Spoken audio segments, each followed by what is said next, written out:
both the slides and a recording of his presentation will be available on RAP's website at www.raponline.org.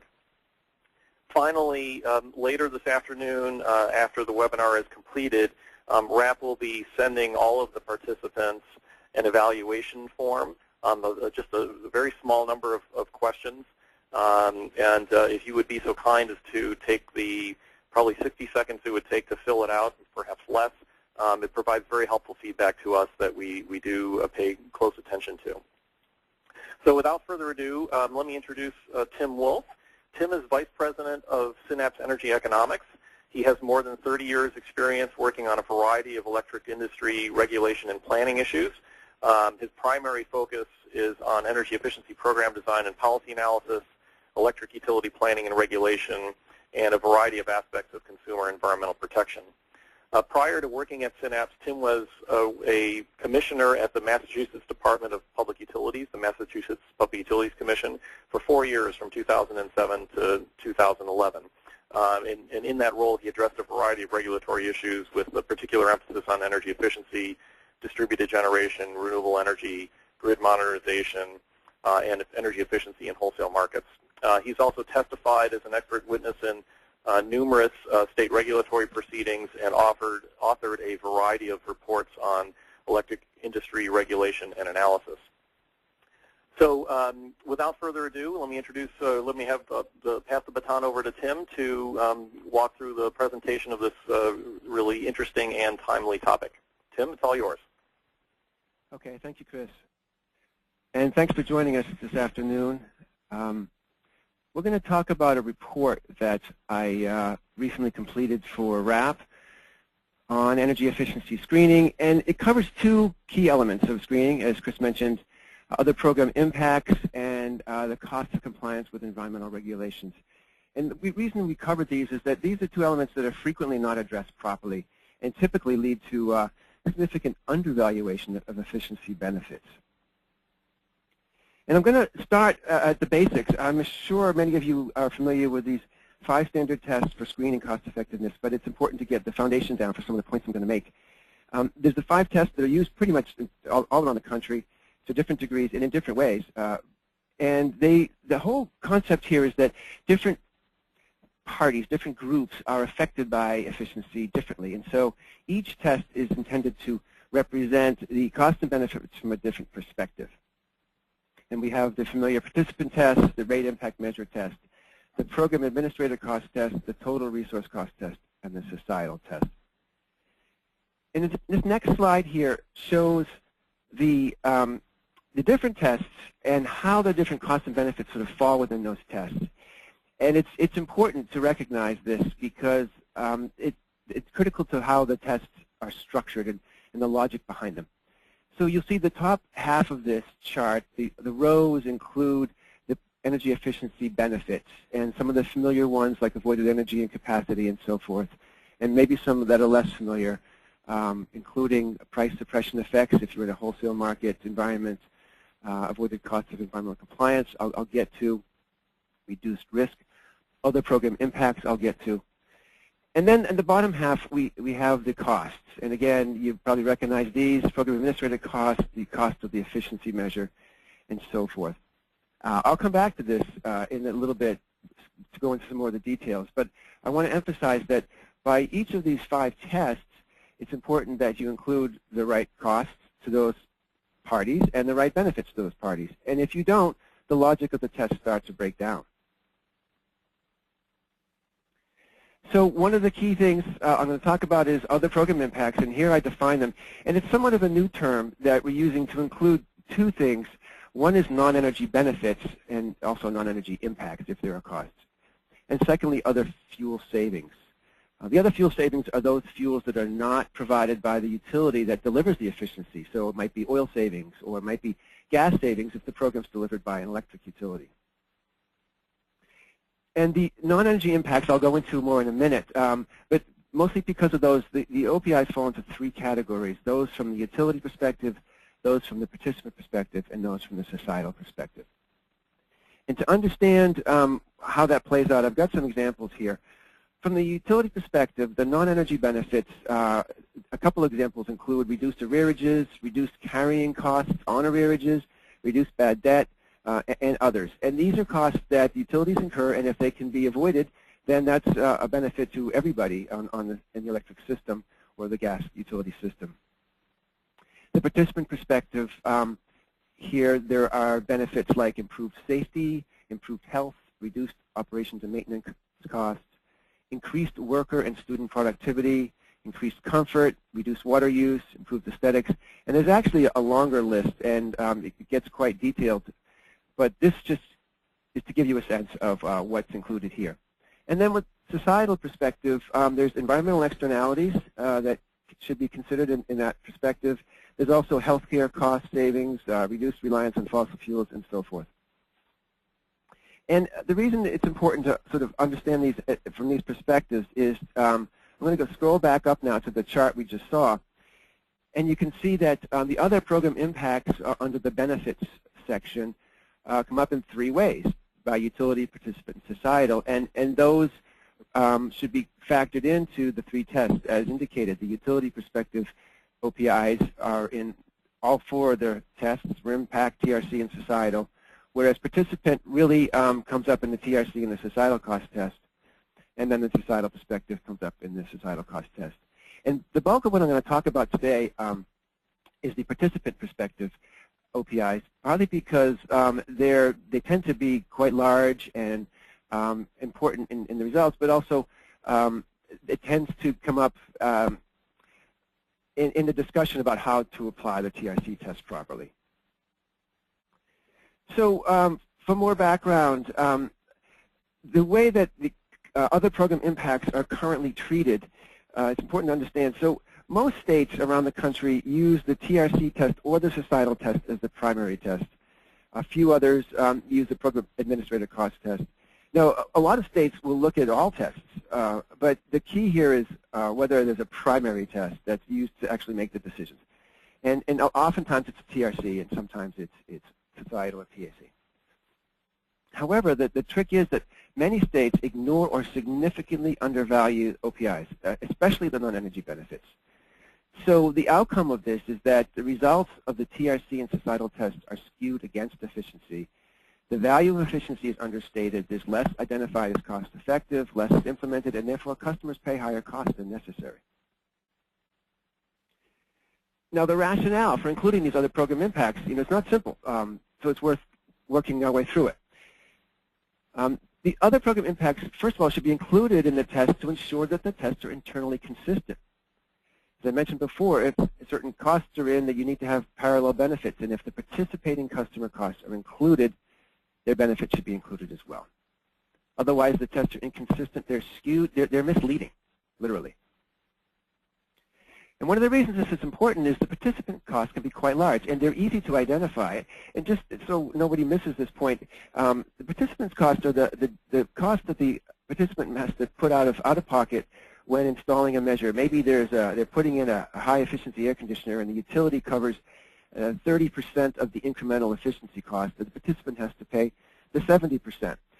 That cost is easy to identify, and it can be big, and that is included in the TRC test and the societal test.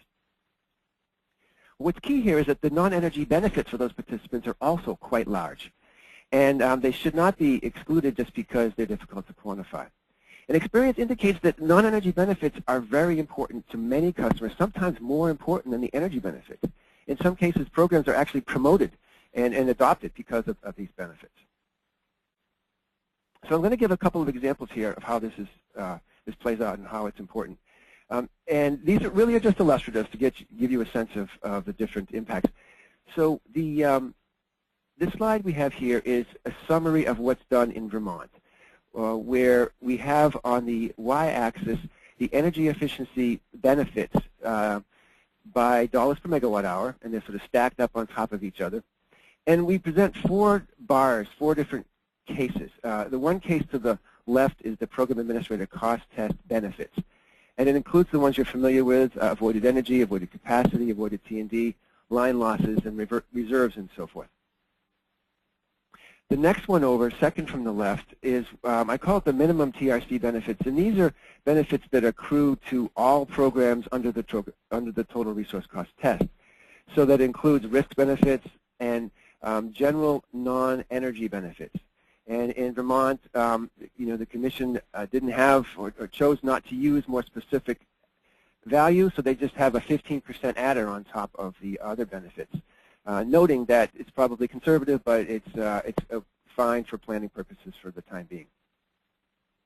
The next bar over, the second one from the right, presents the total benefits that might accrue under the TRC test for some programs as relevant. So to that we add water if there are water savings, O&M savings if there are O&M savings, other fuel savings if they exist. And then finally, for low-income programs, there's also a low-income non-energy benefits adder of 15% under the same logic as the general NEBS adder. And finally, in Vermont, they use the societal cost test. And so here they have greenhouse gas emissions added in the societal benefits column. So that's just one indication of how it's done. I'm going to show a little bit more, though, to show that there's actually some limits to this, despite how comprehensive it is. Key thing I want to make from this slide is that a lot of my presentation here focuses on residential programs because the data was available and made some clear sense. But it's essential to understand that many of these concepts apply to commercial and industrial customers as well. And so it's important to think of this across all sectors.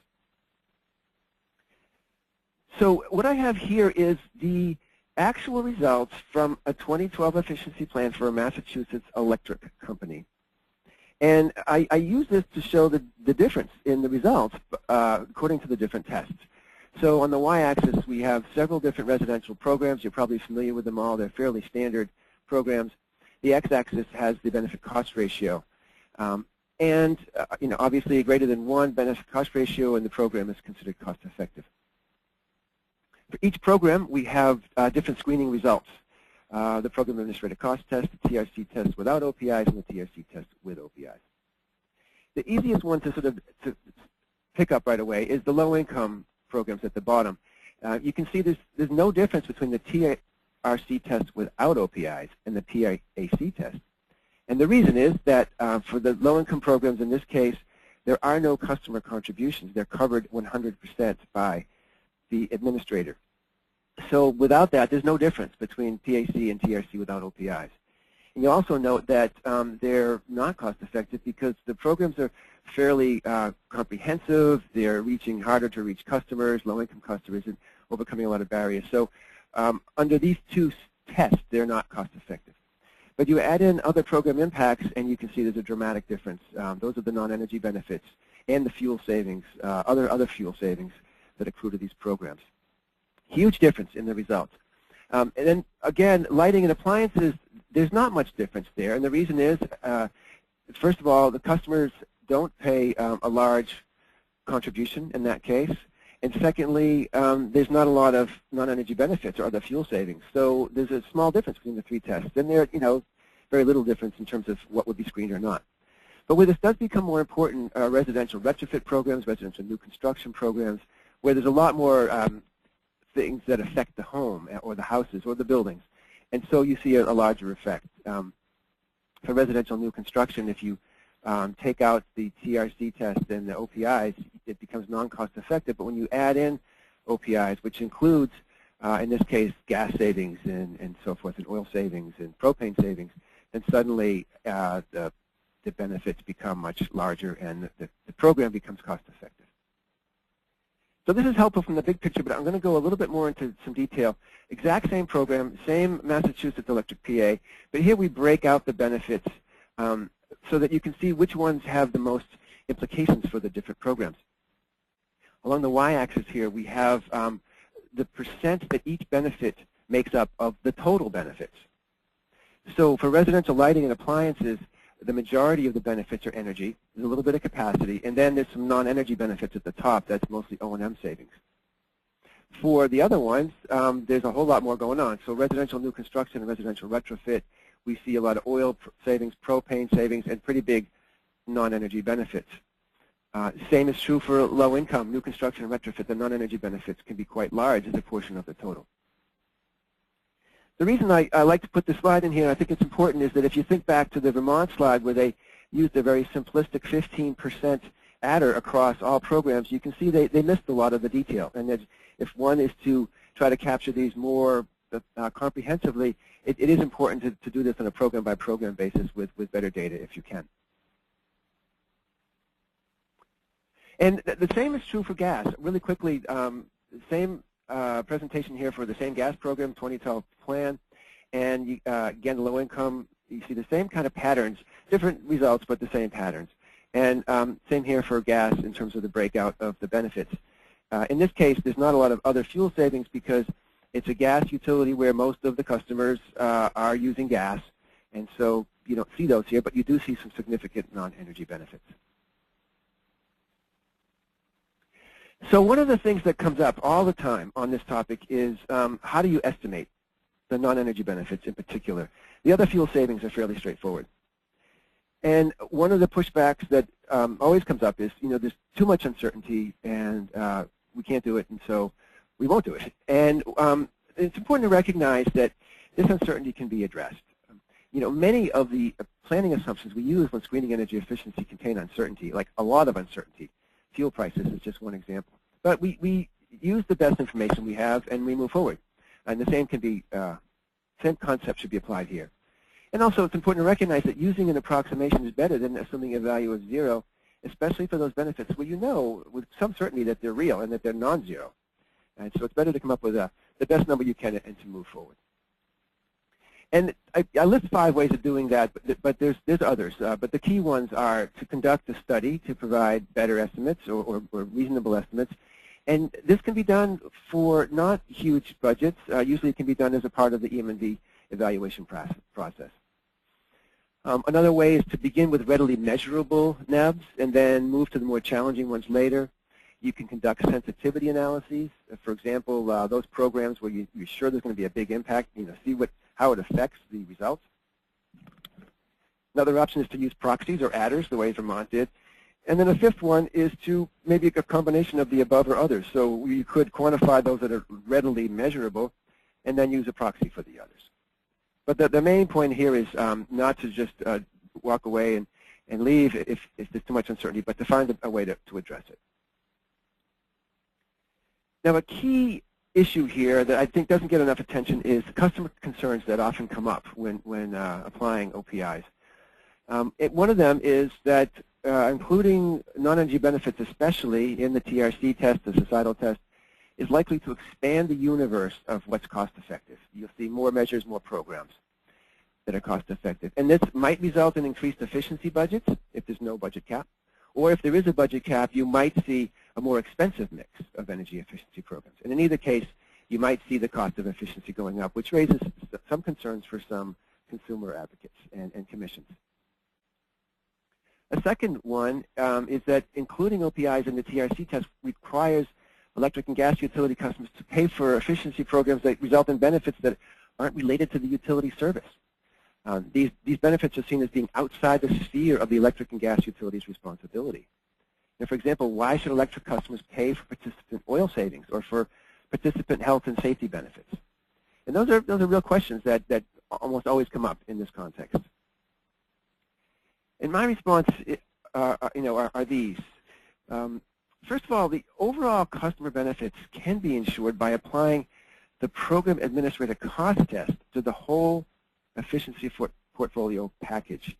Remember, the program administrator cost test looks at the cost and benefits just to the utility. It really looks at just revenue requirements. So if the portfolio passes this test, then you can be guaranteed that revenue requirements as a whole will go down, despite using assumptions about non-energy benefits and OPIs. So for example, in the program I described above from Massachusetts, under the program administrator cost test, utility benefits exceed utility costs by a factor of 4. This is just revenue requirements alone, and the net benefits are $578 million. To show that graphically here, I'm showing pretty much the same results as earlier, but I have just PAC and just TRC test as it's applied. And you can see that for the portfolio as a whole, they're almost the same. That may be coincidence. But either way, the program administrator cost test is very strong. And from that perspective, customers will be seeing clear reductions in utility costs. And secondly, and I think this is important and it's often missed, is that including other program impacts help achieve key public policy benefits. And the big one is customer equity. If you don't include OPIs, especially NEBs, some key programs may become uneconomic. Low-income programs, new construction, whole house retrofit, and others. And if they're screened out, then there's less opportunity for some customers to participate, and that reduces customer equity.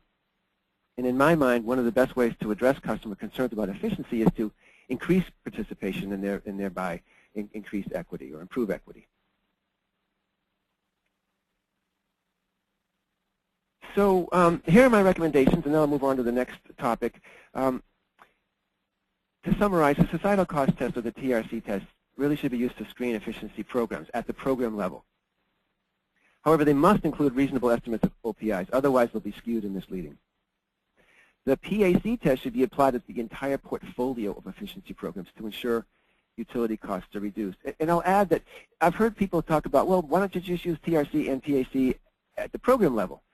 And you can do that, but it becomes just logistically difficult to do that because it's more work and more numbers, and people often do it. Then the question is, well, when you come up to make a decision, what should the decision be based on? And I would argue it should be based on the TRC test at the program level, as long as the whole package passes the PAC at the portfolio level. And I argue that the combination of these two tests achieves the right balance between maximizing the value of efficiency and protecting customers.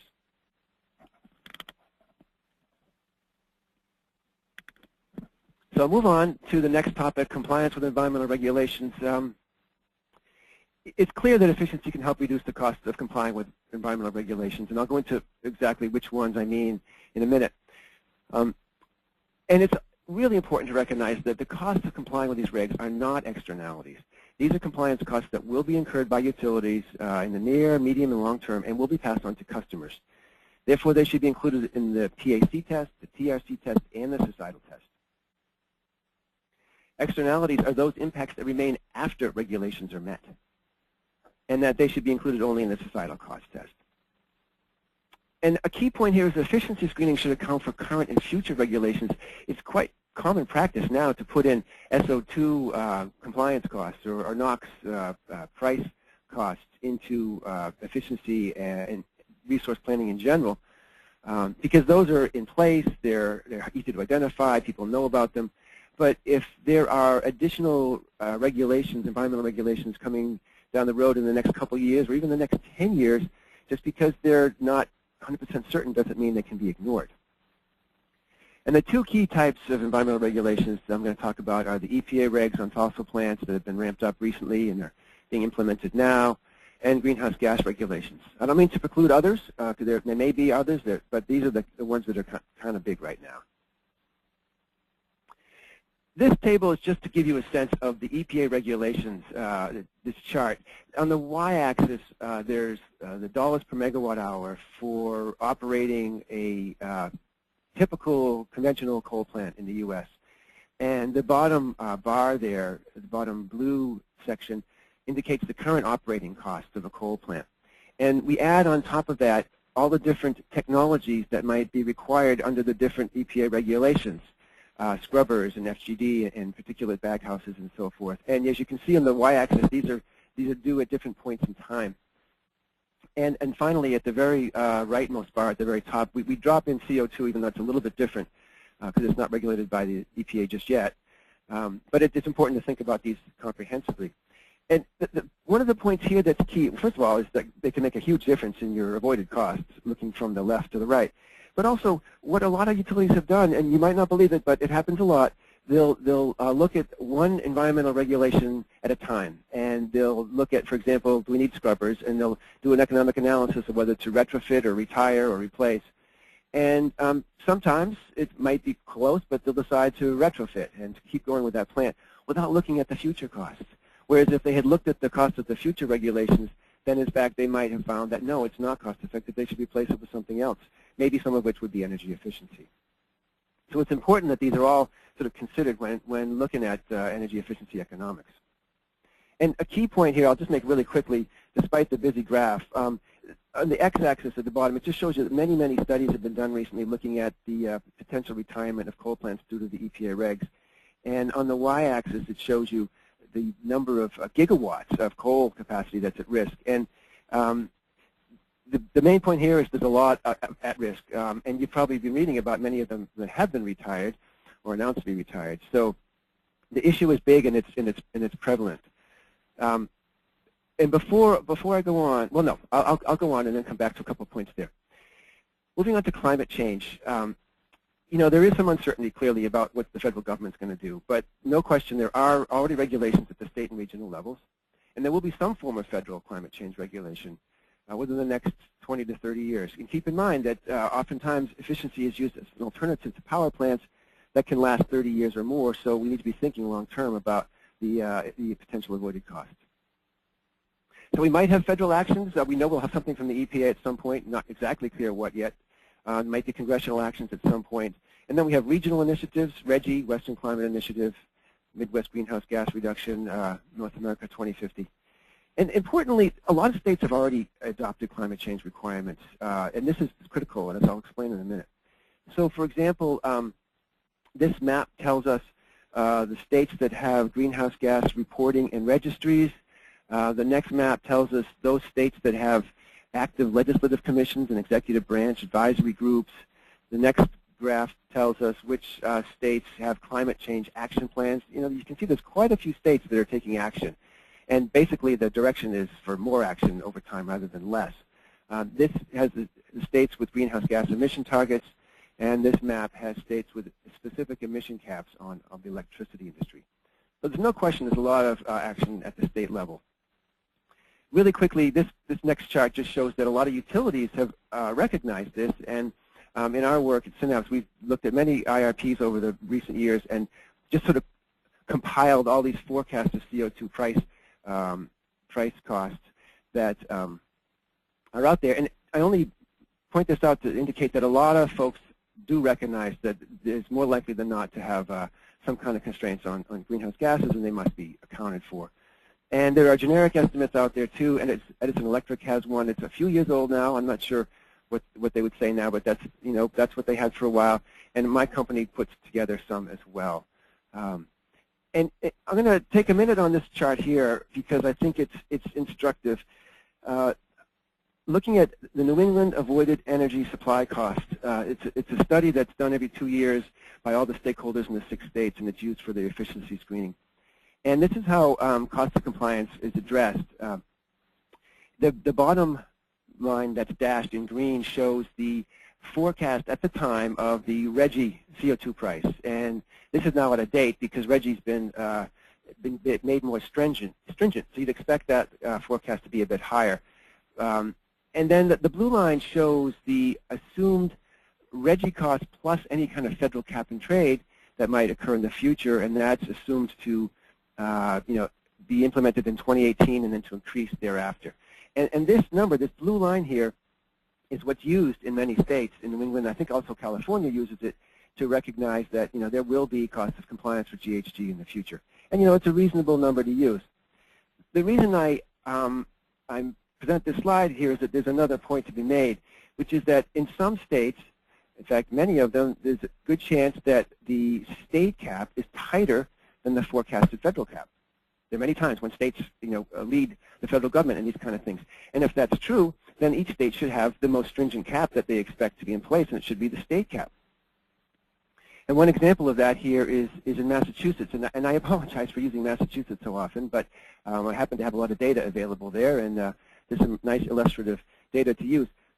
So in Massachusetts, there is a statute, the Global Warming Solutions Act, that requires utilities to reduce, or excuse me, the state, the whole economic, the whole economy, to reduce CO2 emissions by 80% by 2050. And so the electric sector has to do a part of that, and maybe even more than 80% of that.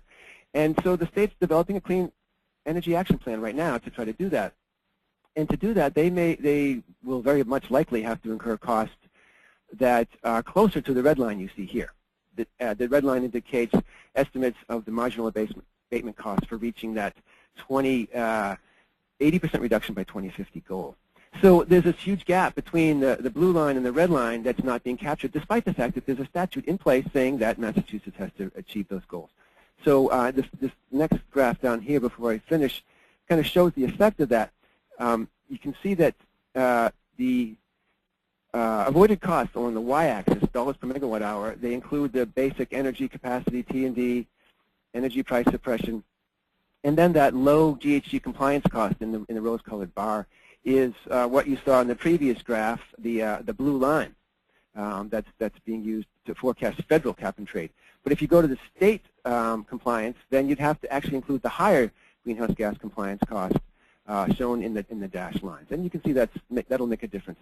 So the point here is that each state has to look at what's most relevant for them, what's most stringent, what do they have to comply with.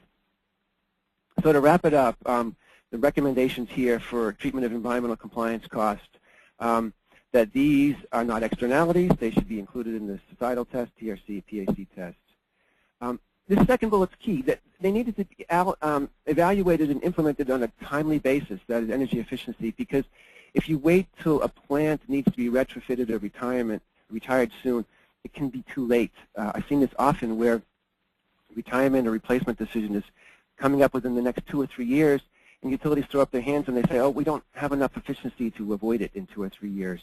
Whereas if they've been doing efficiency all along and they've been including these costs that can be forecast, then they would have a much greater chance of actually replacing the plant with efficiency. Another key point I made earlier is to consider all likely environmental compliance costs. You don't want to have a piecemeal approach or you're going to get bad economic results. And basically, utilities need to do comprehensive planning between environmental regulations and electricity goals. It's important to account for greenhouse gas compliance costs now, even though there's some uncertainty. And finally, and this is the key point, that it's important that efficiency be treated comparably with other greenhouse gas options. I've seen states that are looking at ways to address climate change, either through renewables, maybe in some cases through nuclear plants or carbon sequestration and capture, or looking in other sectors, transportation and so forth. And yet the efficiency options are limited. These compliance costs aren't factored into the screening. And so you're literally withholding some low-cost options from your whole universe of options and resulting in higher costs to achieve your climate goals. And that's something that's got to change. So that's my summary, and I'm ready to take questions and give you some answers. Great, thanks, Tim. That's you covered an awful lot of ground and very clearly in just half an hour. Well done. There are a few questions that have come in, and others can feel free to continue to add to the list, but we'll start at the beginning. We got a couple of questions about your illustrative lists of non-energy benefits. The first one was, why aren't increased jobs included as a benefit? Is that something that you might, and I'm adding now to the question myself, is that something you might consider under the additional benefits to society? Funny you should ask that. That question comes up a lot. And I explicitly did not include it because no question jobs are important to many people. They're important to regulators and others. However, my recommendation would be to not include them in the screening test this way. I do think they should be properly quantified and estimated so people know what the job impacts are. But the problem with including them into the screening like this is that the way the screenings typically work, the values are quantified first and monetized second. And when you go to monetized jobs, you get into the problem where you could have double counting. So, for example, if sometimes you see jobs result because you've got reduced energy bills leading to increased disposable income and higher profits for companies that they then reinvest or spend elsewhere. That creates new jobs. But you've already captured the reduced bills through your other parts of the screening. So it's very dangerous to quantify monetized jobs and just drop them into this. My recommendation would be to monetize them, quantify them, and consider them, but not one-to-one in this context. Okay, thanks. Another question on the benefits, and I think this relates, Tim, to the Massachusetts quantification of benefits for the different residential programs.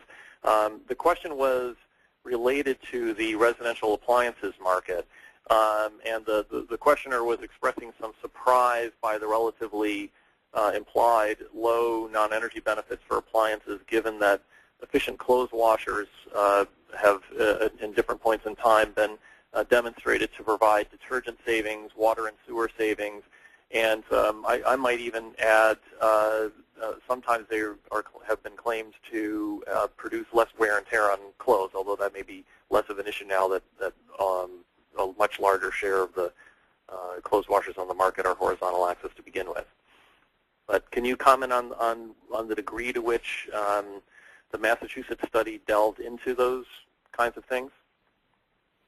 Well, I can comment on a few things. One is these numbers that I've used for Massachusetts come straight from two studies, one for the residential sector, one for commercial and industrial, and they're cited in our report, and they're easily available, publicly available. I encourage people to look at those to get more information on these. And my other point is I don't want to get too caught up in the actual numbers here. I really wanted to just make a general point. But I will say that I'm pretty sure, at least for appliances, that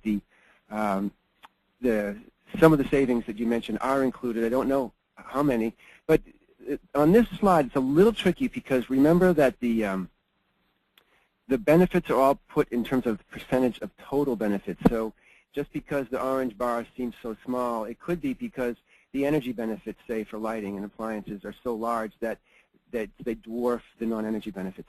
So don't take too much from this graph, except for the big picture sort of key points I made earlier. Okay. The next question, I think, had to do with your slide on that showed the different environmental compliance costs that coal plants are going to be incurring, and it was what is FGD? Is that flue gas desulfurization? It is, otherwise known as scrubbers. Yeah. Sorry to cover this so quickly, but it really was just to get the concept of the incremental effect of many different regulations. And as you can see, the scrubbers dominate the cost, and that's often the first item and the one that sort of has the biggest effect on retrofit versus retire. But yes, that's what those are. Those are scrubbers. Okay, great. And another question, which was asked about carbon dioxide, but actually I have personally the same question with respect to the graph that you've got up here on slide 21, and that is that don't some market forecasts of electric and gas costs already implicitly factor in some estimate or some assumption about at least the probability or possibility of environmental regulations, including CO2 regulation and related costs? And if that is the case, and those price forecasts are in fact being used to set avoided costs for the purposes of screening, how do you overlay an exogenous estimate of compliance costs onto those market-based estimates that are used for estimating avoided energy costs? Good point. And I will say that I think there are a lot of states out there that do a pretty good job of factoring in a lot of these costs in their planning. So I'm talking about those states that do less of it. And the trick is to be thoughtful and comprehensive in developing your avoided costs. So if you're in a market-based region and you're looking at market prices, clearly we all know that those market prices are likely to embody current environmental compliance costs like SO2 allowance prices and NOx allowance prices and so forth. But one needs to understand what's also included in there. And if there's something that's included in there, you don't want to double count it in looking at your plant or your efficiency option. This particular graph has come up because a lot of states, and this is true I think in the South and in the Midwest, are facing coal plant retrofit retirement decisions where it's not in the typical context of an IRP or not using market prices, and so they're literally looking at this array of costs, and the question is which one should be included when doing the retirement, replacement, retrofit, and how does efficiency factor into that. And in that decision, it's important to not double count, but to make sure you do capture all the ones that are relevant. Mm-hmm. Okay. And if I can add on to that question, if you are a stakeholder reviewing a utility's avoided costs that they're using in cost-effectiveness screening, do you have any advice, Tim, on how you would tease out an understanding of whether the avoided costs are capturing these forecast environmental regulatory effects or not? Yeah, I'll take a stab at that. And I'm moving down the slide deck back to this one on avoided costs. And, you know, the key ones here, the ones we're familiar with, energy capacity especially, you know, embedded in there are long-term assumptions about what the future electricity industry is going to look like for that particular utility or state. And in that, there should be assumptions about when new plants are needed, which new plants will be installed, and in those assumptions, one needs to make sure that they're properly factoring in that new plants will comply with environmental regulations. So, for example, a lot of times you'll see forecasts where it's new gas combined cycle plants, in which case, you know, you're pretty confident that at least some of the environmental compliance costs are already sort of covered there. I think where this comes up is less often in those kind of plans, and more often in a case where you've got a retirement retrofit right in front of you in the next couple of years. And when that happens, it's important to understand exactly which costs are included in the plant in question and which costs are not, so that you can make sure that they're explicitly identified. But the concept is the same, whether it's short-term or for a specific plant or long-term, with many plants sort of assumed to be installed in the future. You need to understand what the plants are and what's assumed for complying with environmental regulations. Okay, great.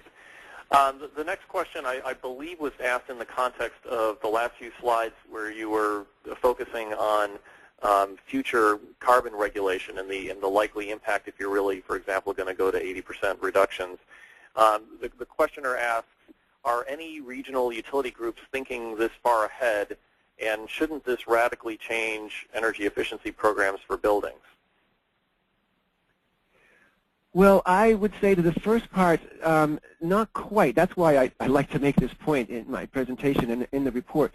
You know, I will say that in some states where they're, you know, fully considering societal costs, then they're getting close to this. And in fact, in Vermont, they're using this $80 a ton assumption that you see on this graph here because they're using the societal test, and the assumption is if they were to achieve those kind of abatement levels, it would cost that much.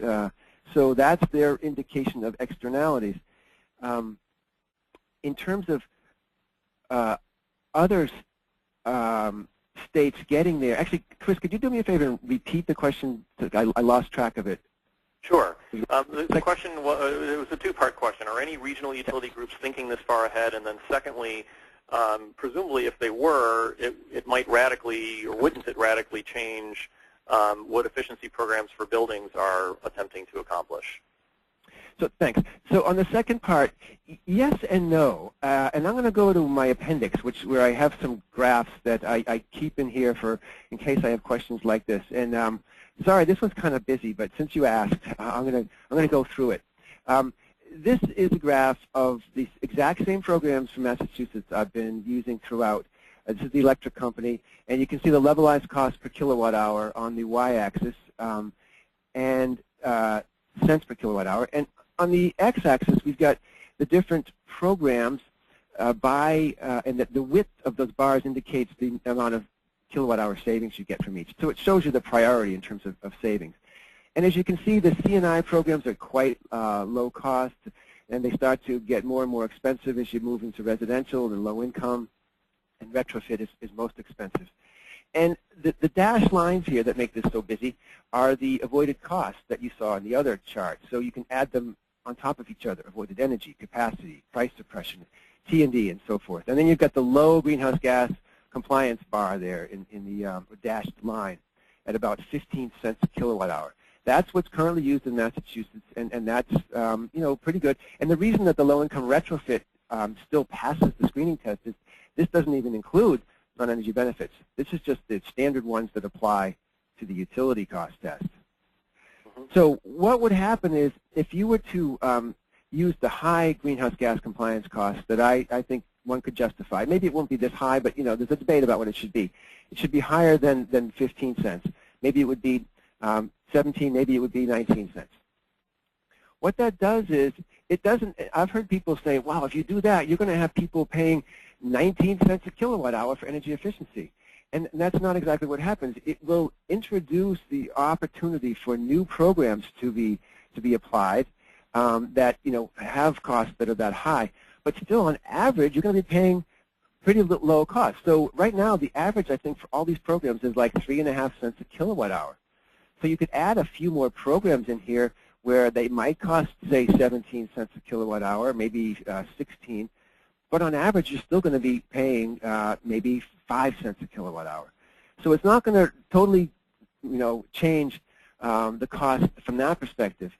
But I will say, though, getting to the question is that you might have opportunities to change program design because you've got more measures that can fit in. And here I'd like to mention an anecdote, which I think is important.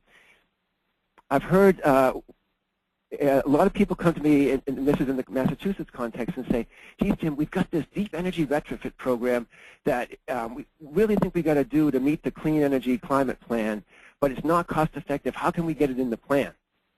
And my response is, if that program is needed to comply with a statute and to meet the clean energy plan, and if it's less costly than some of the other measures that are in that plan, then by definition it is cost effective because it's a lower cost of compliance than some other measures. And now that's a concept I'm still trying to promote, not just Massachusetts but elsewhere. But I don't see a lot of states going quite that far, and I think that's one of the reasons for this report is I think that they should be thinking of it that way. And at that point, you're finally putting energy efficiency on a level playing field with other greenhouse gas compliance options, and that's what's critical to this. Great. Okay. Thanks. Next questions. They've been flowing in here. This gets back to the range of non-energy benefits that you included on your list, and someone is asking, why are you not showing the potential increases in building value as a participant benefit? That is one that is frequently cited. What I did in putting together this list that I'm scrolling up to is I took those that are kind of more obvious to people and less controversial. I've heard that one is a little controversial. People debate whether that's double counting because you see lower bills and you see improved health and you see improved safety. Can you separate out increased building value? And it's not my job in this report or on this webinar to resolve that issue. I point out that in all of these participant ones especially, there are debates, there are questions, and this is not meant to be comprehensive by any means. It's meant to be illustrative. So there may be more that are not included here, including increased value to the building owners. Great. Next question. Can you, hang on, I got the wrong one. Would you please elaborate a little bit on why you're recommending applying the TRC at the program level rather than at the portfolio level? Well, the thing is that if you apply the TRC at the program level, it's going to pass at the portfolio level as well. That's sort of that'll just necessarily follow.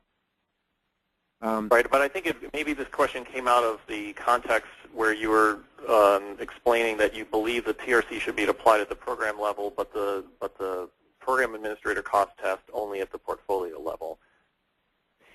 Okay, so why one at one level and the other at the higher level? Sure, and the reason is it's more just logistical and simplicity and something that's a meaningful analysis that people can work with. And by that I mean you could do both at the program level, in which case you'd have two results and you have to figure out which one to use. My recommendation is just skip the complexity and just use the TRC test. But you do want to make sure customers are protected. That's why the PAC test at the portfolio level is so important. And I think just in terms of understanding the concepts here and communicating to commissioners and others that you want the programs to make sense. That is, to make sense in terms of achieving the public policy benefits and costs being less than benefits and all the rest. But when you're looking at consumers, I think the best way to think of them as a whole, on average, across all programs and all customers. And from that perspective, the PAC test makes sense. So it's a matter of doing something that's simple and easy to apply and also easy to understand for regulators and others who don't spend all their days looking at these tables like I do. Okay, thanks. You touched on this briefly, but I think it's an important topic, so we'll come back. I want to bring you back to it with one of the questions that came in. What is the argument for energy consumers, i.e. ratepayers, to pay for non-energy benefits such as improved comfort, improved equipment performance, and so on? Yep, it's a good question that comes up all the time. And the concept is that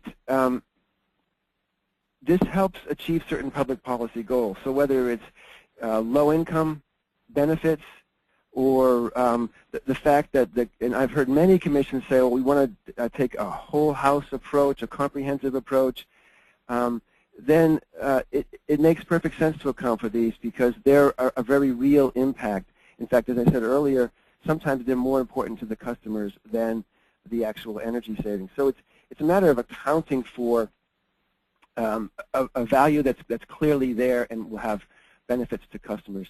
And secondly, as I said earlier, I think customer equity is so important and for many reasons. And customer equity sort of requires or encourages regulators to think of this broadly so that more customers can participate and more customers can experience the benefits of energy efficiency. So I describe that as like a public policy benefit from looking at efficiency programs more broadly than just what does the electric company save in terms of electric costs. Okay. Another question, which is a topic that we haven't touched on yet, or perhaps you've mentioned it just in passing, and it relates to the fact that although we all know there are a lot of non-energy benefits, there can also be some non-energy costs. And can you talk a little bit about the extent to which those should be quantified and perhaps the extent to which they might or might not offset non-energy benefits? Yes, I think those should be treated exactly in parallel to what I've said about non-energy benefits. And that's why I try to use the term other program impacts as opposed to other program benefits. So yes, they should be factored in. I don't see those as being as big in terms of the literature I've seen. I think they exist. One of them might be, if customers have to experience some kind of a loss of service, or if your reduced lighting, your more efficient lights reduce the heat they generate, and therefore you have to generate more heat in the wintertime. Those are real, and they should be factored in exactly the way that I've described for non-energy benefits. But my understanding is that they're much smaller, and they won't affect the results quite so much. Okay.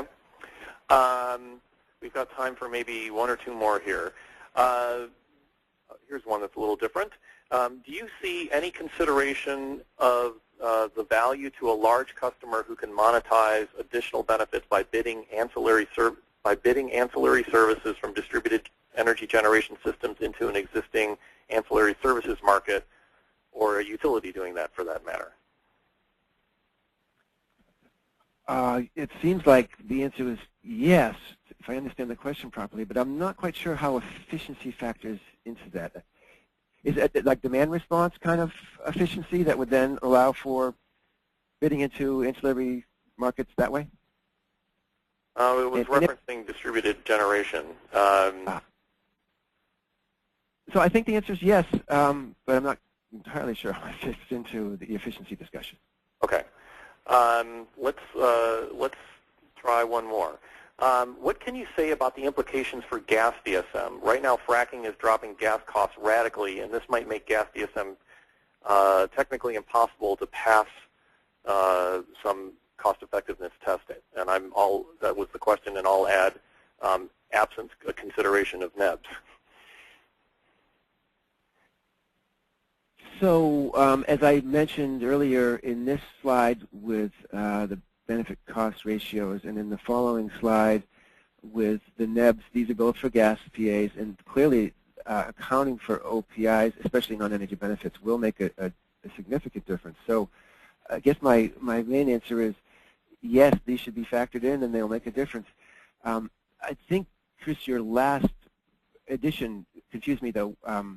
When you say in the absence of NEBs? Yeah, I think the point is that avoided gas costs are dropping, and and that is making it more challenging for programs to pass. I think under the TRC, if you don't treat the TRC as an apples-to-apples test, including all of the benefits. Well, yeah, and I guess my only recommendation is do your best to include all the benefits, because otherwise you're going to be, and that's sort of getting back to my point about public policy considerations. If you're literally at the point where you're thinking a program's not cost effective, but you know that there are these other benefits, and you know that there's going to be public policy benefits in terms of equity, then you know these benefits should be factored in, and the program should be approved. And I'll go back to a point I made earlier. You know, gas, it's a little bit different, but there's still significant considerations around environmental compliance and greenhouse gases. And it makes no sense at all to be cutting off gas programs whose benefit cost ratio is just less than 1, while meanwhile you're promoting whether it's renewables or other electric measures or transportation measures where you're spending well above what you might consider avoided costs to get those in place, but you're cutting off your gas programs. It makes no sense at all. So the main thing I would recommend there is, in addition to non-energy benefits, you know, take good care to put gas efficiency programs on an equal playing field with other measures that are used to comply with environmental regs. Great, and I think that's a good place to stop. We had only 1 hour scheduled for this webinar, and we've hit the hour here. I want to thank you, Tim, for an excellent presentation and a great job answering a wide array of questions, and also refer folks back to Tim's paper, which can be found on RAP's website at www.raponline.org, where there's a lot more detail than he was able to get into today. And as noted earlier, this presentation was recorded, so you can find the recording there probably in the next day or two. And then finally, because we didn't get to all the questions, again, if you would like, Tim has graciously agreed to take some additional follow-up calls or emails on the side on his own. So thanks again, Tim. A terrific job, and thank you, everybody, for participating. Very much appreciated. And, okay, thanks, Chris. All right, thanks. Take care, everybody. Bye-bye. Bye now.